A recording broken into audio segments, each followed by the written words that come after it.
The biggest superpower is not taking yourself seriously. Now, the day that you stop taking yourself seriously is the day that you become free.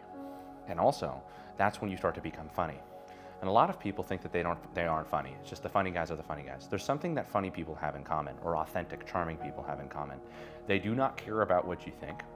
They are doing it because they are completely selfless in their own perception. And that is a superpower. The ability to just go ahead and say absolutely dumb shit until one day you start saying smart shit. And I think that's the fine line that a lot of people don't understand. You want to be a talker, you want to be a people person. What do all of those people have in common? They speak. But a lot of people are too afraid to speak because they'll look like an idiot. They'll say some dumb things. But a lot of the time people don't know this. What is the difference between a man that says straight facts and a man that says absolute shit? They both started with talking. And then as they went about life, improve the dialogue and things that came out of their mouth. Because that is the whole part about the refining system. It's the whole part about finding this superpower. Not taking yourself seriously makes you funny, charismatic, and charming to everybody around you because it's detached from outcome. And when you stop taking yourself seriously, you start becoming young again. And I noticed this has happened in my life. I became really rigid when I started taking myself too seriously. When I started going to jiu-jitsu, when I started failing in my business, when I started losing my clients at the time, I actually started realizing that I need to start becoming more in touch with my inner child. I need to start becoming more playful. And then when that started to happen, I realized I started to build momentum in my life's adventure. Because a lot of the time, the biggest thing that stops you from having an adventurous life is yourself, your own ego, and the fear of perception. Because truth be told, the world's waiting for you. It's your goddamn playground. The day that you stop taking yourself seriously. A lot of men bond with women the most before sex. Like, for example, see where your head's at? It's like the reason why it's at there is because there's an anticipation of great pleasure. So vasopressin is released prior to climaxing, right? And when do women release oxytocin? Is after they climax. So I find it very interesting, the difference between men and women, and also how men tend to bond with women the most when they are put in a place to where they are experiencing sexual interaction without climaxing. Because after the climax, their vasopressin drops. So the longer you can prolong inherently the sexual experience without some sort of ejaculation, then pretty much you put yourself in a place where you bond with her the most. And by the way, the less you do, the more she does, the more you bond. But most importantly, this is something you build with somebody. You have a safe space. You tell her first round's 1 second, second round's 5 seconds, and then after that we're talking, right? But my whole point is that if you have the ability to say that in a sexual space, you're creating a really intimate environment. And when there's that intimate environment, there's a lot of healing. And I think a lot of people are underutilizing what sex really functions for. Not only is it the act that creates life, it's the act that heals generational wounds when you have the confidence and courage and vulnerability to communicate that to your partner about what you need from them. And by particularly sex, and a lot of people who do have just casual sex, it's not a healthy place to be because they're not actually putting it out on the forefront and actually communicating that to other people. They're rationalizing and using casualness in order to fill this hole. And really what they're running away from and using sex for is to avoid pain. And the people do this with drugs too. People do it with food. And it's really heartbreaking because they are such beautiful things. But at the end of the day, there are a lot of people who are suffering. And suffering masked in a culture that promotes promiscuity, now you got yourself a problem. That's like a culture that promotes alcohol. You know, when you go out and party, maybe you're not partying. Maybe you're coping with the pain that you're experiencing. Maybe you're utilizing alcohol because it actually numbs a lot of the feelings of inferiority. Maybe it numbs a lot of the dialogue in your head. Maybe it makes you feel better about yourself. Maybe it allows you to just express yourself authentically for once without having to think about what other people think. Maybe it numbs the pain. And then you have a society telling you, well, the weekends are a great way to party. It's like, well, truth be told, you're going to do things with all gas when you have a bunch of people telling you to do things. That's why it's so damn important that you surround yourself with people that really care about you. Society does not care about you. The narratives that are out there do not care about you. They want you to fail. They want you to be part of the system. It's like when I say they, and it's like, well, it's very simple. People that want you to work your fucking life away so that you can pay back your damn tax dollars to people that don't give a shit about you. That's the they I'm talking about. I'm talking about the government. I'm talking about the people that don't want actually people to thrive. They want to keep people in boxes. So it made me really think about it. And it's like, well, people use alcohol so much to cope with the feelings of pain that they have. and they're greenlit by society in order to do so. There's no red lights against alcohol. You see teenagers drinking, everyone's like, oh, teenagers drink. You go to college people drink, people in their 30s drink, everybody drinks. That nonsense is the kind of nonsense that's really hurting people, because the day that you drink is the day that you disconnect yourself from your emotions and you start running away from things, and you no longer use it for party fun. You start to use it to avoid that internal dialogue that's telling you you're not good enough, that makes you feel that you can't go ahead and speak to others, that makes you feel like your life isn't amounting to what you wanted it to be. And that's why I really recommend to people that if you're going to use alcohol, you use it to see what you're holding back, and then to see how much it fucking hurts to be you again. And then do something about it. And then the day you do something about it is the day you stop drinking. And if you do, it's in moderation to whatever you know can actually allow you to get closer to life opposed to further away from it. I do find it disproportionate that a lot of people, college, I don't even know if it's an education system anymore. I truthfully don't. I think it's more of a public agenda system, or a business is a better way to put it. And I think a lot of people don't look at it like it's a business, like of course it's a fucking business. You pay 50 grand a year, if you're lucky, to go to a good college. And then you come out with what? A job that pays you 35 grand a year, because we're in an era where entrepreneurs know more than you, because they've taken more action, because information is not the problem we have. You could literally learn anything you want on the goddamn Harvard website in a series of weeks. You could literally learn from the best people in the world on damn YouTube. But the truth is that a lot of people don't believe in themselves until they have the degree, because they think the degree will allow other people to not challenge them. I want to give you a little tip here. In the real world, people really care where they put their money, and they want to feel that they can trust you. They do not care if you have a goddamn plaque. They care that you can solve their problem and that you're damn good at what you do. So what are they saying? That you need experience. What else are they saying? That you need belief in yourself. And if you think that a system is going to go ahead and give that to you, good fucking luck. Get ready to go in the world and fuck up, and you'll learn more than any institution will ever teach you. Do you have the balls? And this is for people that have been bullied. People that have been bullied have a really hard time standing up for themselves, because usually when they do stand up for themselves, they get knocked the fuck out, right? So remember, that's their paradigm. But it's very important. If you're somebody that has a hard time speaking up for yourself, when your friends call you a name that you don't like, don't let it fly. They go, hey, what's up, Dill Pickle? Or they call you Dilly, or Dildo Dylan. You don't say something about it, that shit's gonna stick, because they're gonna laugh. And by the way, they're not mean, they're not cruel, they're just your friends, and it's actually your fault. Because at the end of the day, you have to say something about it. Like, no fucking Dildo Dylan, none of that shit, all right? Continue driving. Then your friends go, okay, great, we'll drop it. They might say it again, cut it. And the whole point is that when you set that boundary and you go, look, man, I know you're enjoying your lives. Don't call me that again, okay? Mean it. Mean it. Because a lot of the time people become really agreeable and they're like, well, my friends are laughing. I don't want to be a Debbie Downer. What is that called? Caring about what other people think. How do you truly feel? Why aren't you standing up for yourself? The still voice goes, well, fuck, I hate it, I hate it, I hate it. It's triggering a lot. But the whole point is that you can communicate, no, that's not what I want to be called. And a lot of people have had those nickname sticks, and then 7 years down the line, they're fucking done with it, and the friendship is gone.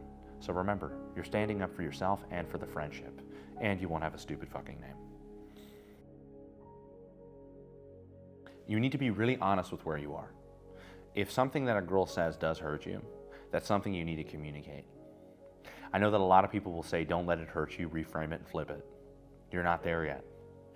You're not there yet, right? You need to accept where you're at, right? I'm at the point where a girl goes, oh, you must be an alpha male. I'm like, I'm such an alpha male. I'm trying to display value right now, right? And I'll play into it, right? Because I don't associate my image with the kind of person that I am. I really have love for myself. And I notice that a lot of the time people want to be that guy. They're trying to rush it. You need to accept that you need to be able to set a boundary for things that upset you. I don't like when you speak to me that way. Don't speak to me like that again. And then they go, oh, okay. Oh, I must have trusted insecurity there.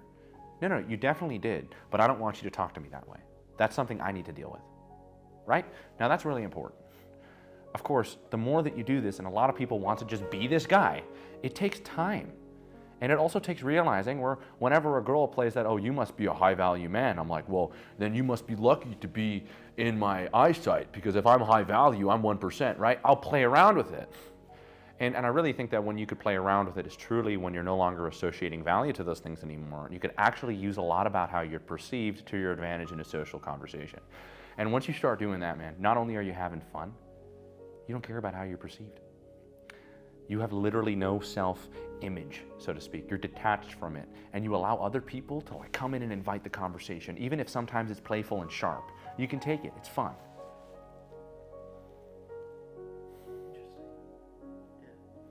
Yeah, I mean, dude, the whole social dynamics thing, thank God I've been really involved in it, because I realize that there's nothing you can't do. And a lot of the time I notice how people live with a projection that they feel they are the worst thing ever. So anytime they come up to a girl or a group of girls and they laugh and they walk away, it affirms that they're not laughing at the interaction and maybe it interrupted their pattern or something came on their phone. It's always their fault. It's always them they're laughing at. And that's what I find really interesting, is it's like a lot of people have that in life. When they say, sir, you know, I don't think you're going to be a good fit for the job. Boom, it's like it triggers all the other shit that they were told they were not good enough to be. But what really ends up happening when you no longer start associating your value to this, and you could start looking at life genuinely, not with the disconnected self-help apathy of better luck next time, more fish in the sea. That's not how you actually feel. But when you actually start feeling like there was no connection to that actually, I can actually see this as an opportunity. This isn't determining my value. In fact, I'm going to go ahead and determine that myself. I'm going to go ahead and tell people what I'm worth, and I'm going to go get hired for that. Or I'm going to go ahead and go up to the girls, and I'm going to let them laugh, because I'm the one going up to the girls. Right? And that's the reframes that are very important in life to keep you going, so that you don't confirm that you have this bias that you're not good enough, because you're plenty damn good. You're just not for everybody.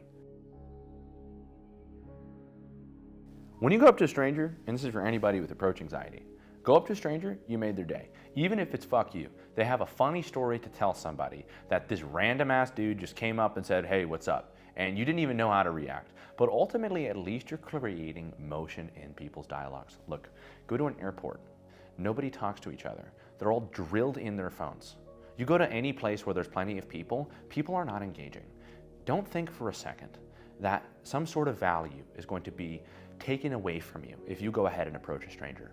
What's most important is that if you had a desire to go ahead and speak to somebody, you capitalize on the desire and make yourself a priority, because the alternative is everybody's face dug into their phones and nobody interacting or connecting with each other. If you can be part of the solution and make a fool of yourself, do it.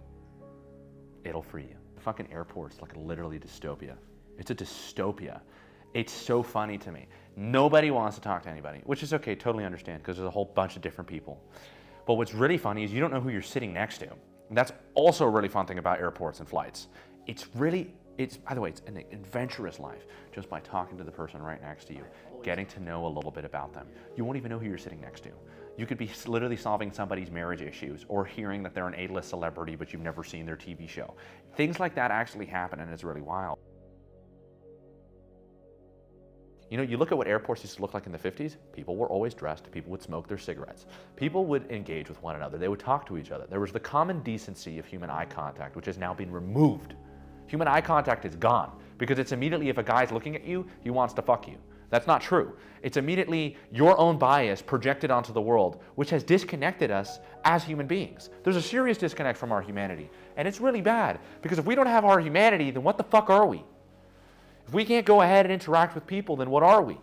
You're letting your own social status determine whether or not people can engage with you. You're a human being. Start learning how to allow people to interact with you the way that you want to be interacted with. Not try to get rid of people as a whole, because you would just be doing yourself a disservice. It's like why people fly out to Dubai. They don't want to be recognized. They don't want to be seen. They want to be interacted with as a human being. Right? And it's like, well, that's our job. When we socialize with other people, it's about engaging with people's humanity. What is our humanity? It's composed of light and composed of darkness. When you understand that about people, you no longer idealize them. You no longer worship them. You no longer pedestalize them. You challenge them, you engage with them, and you become curious, because they're only going to show you more parts of yourself. And that is what happens when you start getting rid of the virtual mediums and start putting yourself in that pressure point where you start engaging. And so that happened to me. And I challenge you to do this. Stay the fuck off your phone when you're socializing. And this is the best way to become social. Stay off your phone. Just stay off your phone. Watch your instincts kick in. Most people have their social safety device, the first thing they do. They're like, oh, anxiety. There's nothing there, bro. You didn't get a notification since last week, you know? And so the same thing goes where even if you do have notifications, even worse, now you're pulling yourself in that world. This one doesn't become real at all. You're waiting for a text message, not responding and involving yourself in what's around you.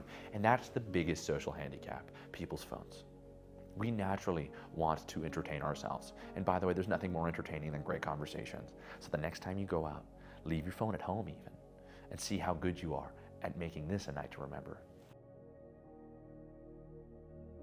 Well, how do you get confident? We'll get rejected. And they're like, oh, no. That's exactly what you need, because you need to start seeing what's coming up to the surface about why you've been holding back all these years and why you believe that you're not one of the people that can express themselves. High school has fucked people's brains. And I noticed how it's fucked people's brains. It's because there's a hierarchy in high school. And often the hierarchy in high school is not the hierarchy in real life. It's the drop shipper who's not going to parties all the time, right? It's going to be the person that maybe dedicates their time to their creative work and actually learned how to just be authentic and expressive. It's going to be the musician who shows up for his music. In high school, that doesn't really matter. That shit disappears, and that determines some people's life. And think about that. Your high school determined the rest of how you feel about you. High school is just high school. It doesn't need to be anything more. And it's really important that for people begin to understand that, is that these things are not defining you. They're not determining you. You're truly able to break free from these social paradigms. And I actually spoke about this on the podcast, which is, what is the one thing people are most afraid of? And it's like the fear of not being good enough, the fear of being rejected. And it's like, well, they want to be sociable, they want to be authentic. I want you to realize that being authentic is only going to happen when you're not attached to the outcome of being liked by other people. And I realized that, and I took one of my clients to a goth club, and he's a tech startup guy. How many numbers do you think he got? 0, because he's not a goth boy. He's a tech dude. When he went to the tech startup the next week, not only did he get funded for that tech startup, every girl there wanted his number because they associated him to value based off the tribe he was in. When you begin to realize that if you're a guy and you're not a goth guy, don't go to the goth club. You're not going to find that anybody is there going to receive you, because that is their authentic expression. And tech for you is your authentic expression. You have to embrace that. That is part of being authentic. You won't be liked by everybody. You'll be loved by very few.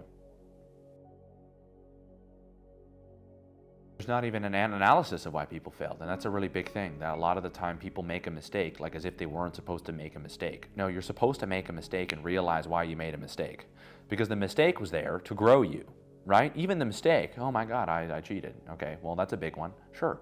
Why did you cheat? A lot of your nature was sexually repressed. Oh my God, why am I smoking and turning to drugs? Well, a lot of your nature is being repressed. Now you're learning a lot about yourself. Well, why did I go about it that way when I could have went about it this way? Remember, a lot of your nature is being repressed. Confront it. Understand yourself. Seek understanding. And with that understanding, there's so much wisdom that comes with it. And by the way, prevention of it happening again and you doing it to your children. So a lot of people do that. They know they have not confronted that inner animal. And this is a very big one. You have to confront your inner animal.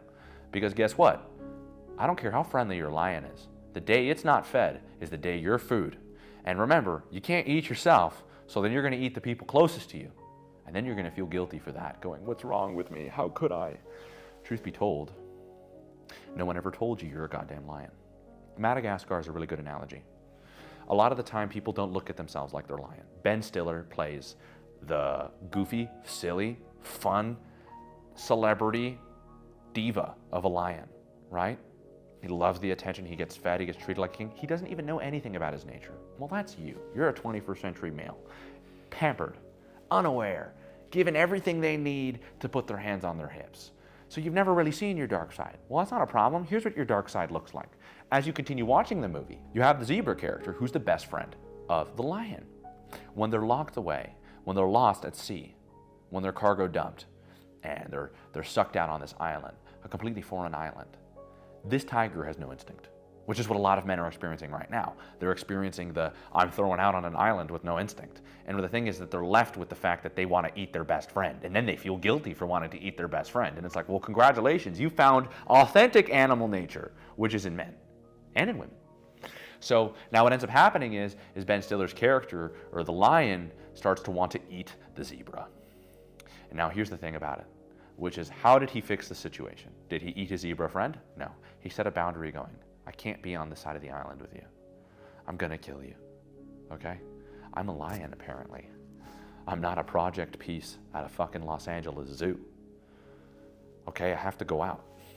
I'm gonna go out. I won't eat you. I might eat some other zebras. And that's part of the arc of his character. That now he actually becomes somebody who's integrated with his lion side and chooses not to eat zebras because he eats other animals.